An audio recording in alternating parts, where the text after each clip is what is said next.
Can you introduce yourself and speak of how you know Darlene, Billy, and Jamie? My name is Toby Sheffield. I'm currently the chief of police in Tipton, Oklahoma. Um, I knew all three of them growing up in Frederick. We grew up in a town, with being in Tipton, we grew up in a town about 15 miles from here. And running around the streets of Frederick, 12, 13, 14 years old, they were out. Of course, Jamie was younger than I was. Knew Darlene through some older friends, and Billy was right there with my age, and we knew all the same people, hung out with all the same people. Not necessarily that we all hung out together, but we just all knew the same people, knew them, talked to them all the time. Jamie was, for lack of a better word, she was a wild one growing up. You was. You can edit that out, but and I wouldn't say wild as in like breaking the law and everything like that. Just normal teenage stuff. She was more of a tomboyish, from what I remember. And if a boy could do it, she was going to do it. And if you told her she couldn't do it, she was going to do it. She was her own person, so she stood out differently than all the rest of the kids around her age and everything else. So you kind of had to take notice. Billy was quiet unless you knew him. If you knew him, then you're just cool. You were his pal forever. I guess pal's like an old term, but buddy and everything like that. Like I said, Darlene just knew her through older friends and just being around town. Do you remember what Jamie was like when she was younger, more so when it came to behavior, on a regular basis? Absolutely. She was, like I said earlier, not so much wild as far as, like I said, breaking the law, or as in, doing things, but she definitely was one that didn't take crap from anybody, even being really young, younger than I was at the time.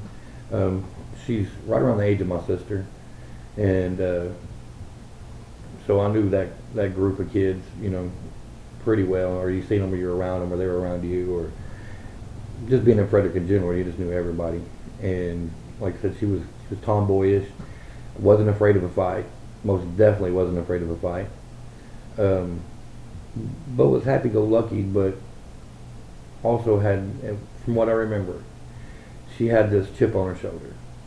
Always seemed like she had a chip on her shoulder, and I don't know whether that came from home life or just that tomboyish, as she just didn't take crap from anyone.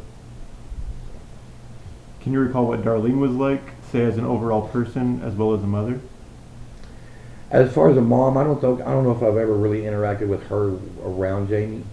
I can tell you that I just remember her as a person. She was a nice person to me. So I can only base her off of what I know and what I remember at the time.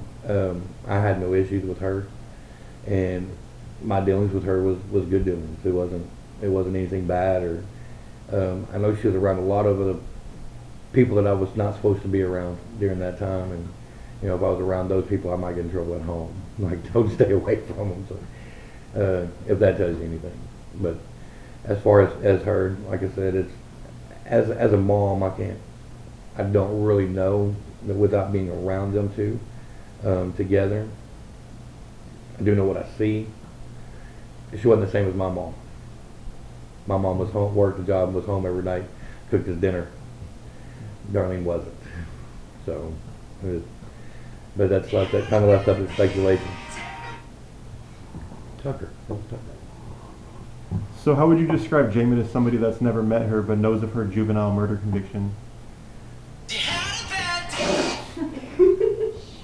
Sorry, it's my officer. It's okay. How would I describe her? If somebody didn't know Jamie and if they just read on paper about her murder conviction and then they looked at Jamie, they're going to think that she must have done something. Because Jamie's outward appearance is not how Jamie is on the inside. Jamie projects this tougher than crap personality, but if you know her, she's got a big heart. She loves her kids, loves Billy.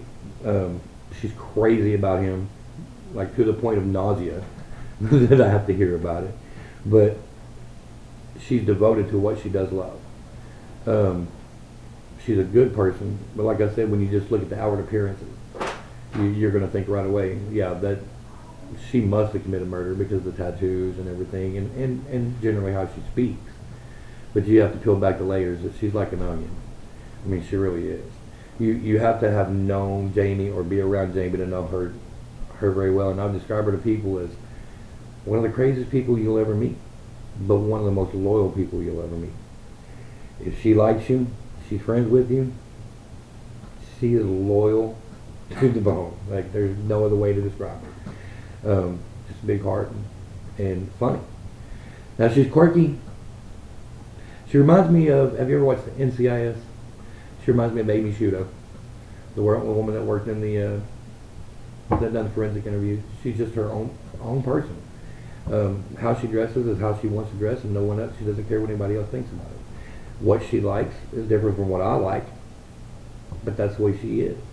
But if I needed help, I could call her at 2 in the morning and she'd come help me. So to describe her as just big-hearted teddy bear, but on the outside she's a grizzly bear. And you just have to get to know her. Can you end with a statement about this case or Jamie?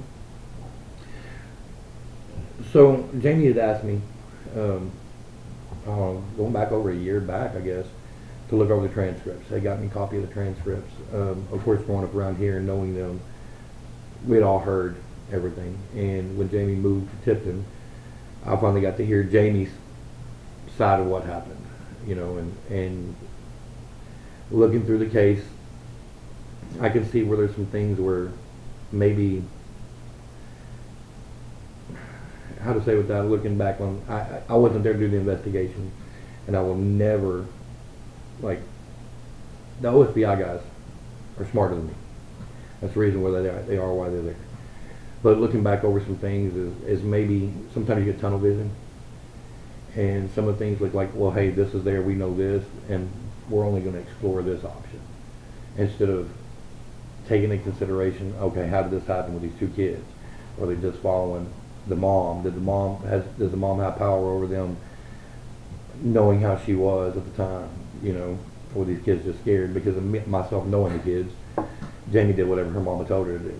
You know, even though she was, like I said, she's a grizzly bear on the outside. If her mama said jump, Jamie's going to jump. So I would look back and try to look at it as with open eyes as much as possible, but also knowing the 3 people. You know, hey, is this possible that what this person said is what happened? And then looking over the evidence, but I hadn't had a chance to do that. And like I said, and then with Jamie,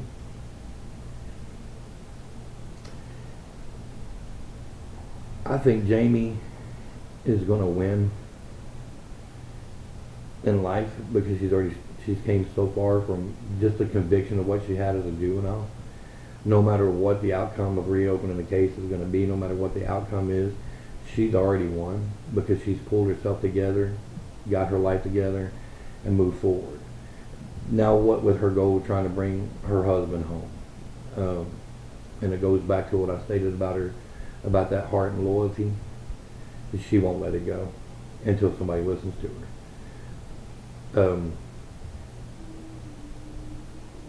That stubbornness and headstrong will prevail.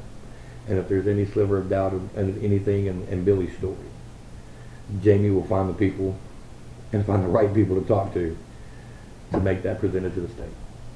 So that's pretty much what I know.